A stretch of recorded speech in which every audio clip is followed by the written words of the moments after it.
कल मेरे एक बहुत ही खास दोस्त की तबीयत खराब हो गई। डॉक्टर ने प्रॉब्लम आइडेंटिफाई किया, उसके बाद ट्रीटमेंट स्टार्ट हुआ। लेकिन मेरी नजर वहाँ पे लगे फायर सेफ्टी सिस्टम पर गई, जहाँ पर पेशेंट का हेल्थ चेकअप होता है।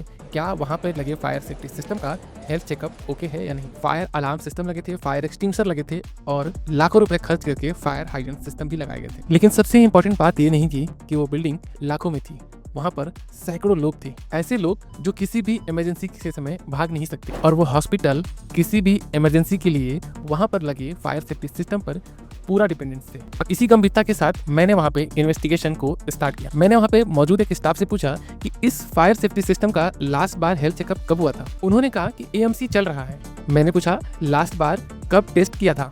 जवाब आया एएमसी वाला आता है, चेक करके जाता है। मैंने फिर सवाल किया इस सिस्टम को लास्ट बार चला करके कब देखा था। इस बार थोड़ी खामोशी थी, फाइल थी, एग्रीमेंट था, एएमसी का नाम था, लेकिन क्लियर आंसर्स नहीं थे। अब सोचिए, एक पेशेंट को बचाने के लिए डॉक्टर बिना रिपोर्ट के डिसीजन नहीं ले पाते। रिपोर्ट देखता है, प्रॉब्लम आइडेंटिफाई करता है और फिर ट्रीटमेंट स्टार्ट होता है। तो एक हॉस्पिटल अपने फायर सेफ्टी सिस्टम का बिना प्रॉपर रिपोर्ट के कैसे भरोसा कर सकता है? अगर एक पेशेंट के लिए टेस्ट रिपोर्ट जरूरी है तो पूरे हॉस्पिटल जहां पर सैकड़ों लोगों की सेफ्टी की जिम्मेदारी है, वहां पर फायर सेफ्टी सिस्टम का रिपोर्ट क्यों जरूरी नहीं है? क्योंकि हॉस्पिटल में फायर सेफ्टी सिस्टम सिर्फ कंप्लायंसेस के मैटर नहीं होते, यहाँ पर ह्यूमन लाइफ का मैटर होता है। हॉस्पिटल में पेशेंट्स होते हैं, आईसीयू में पेशेंट होते हैं, ऑक्सीजन एरिया होता है, ओटी होता है, बच्चे होते हैं और सबसे इम्पोर्टेंट बात, बहुत से लोग इमरजेंसी में खुद से भाग भी नहीं सकते, वो हॉस्पिटल पर भरोसा करते हैं। लेकिन मेरा एक सवाल है कि क्या उस हॉस्पिटल को उस फायर सेफ्टी सिस्टम पर इतना यकीन है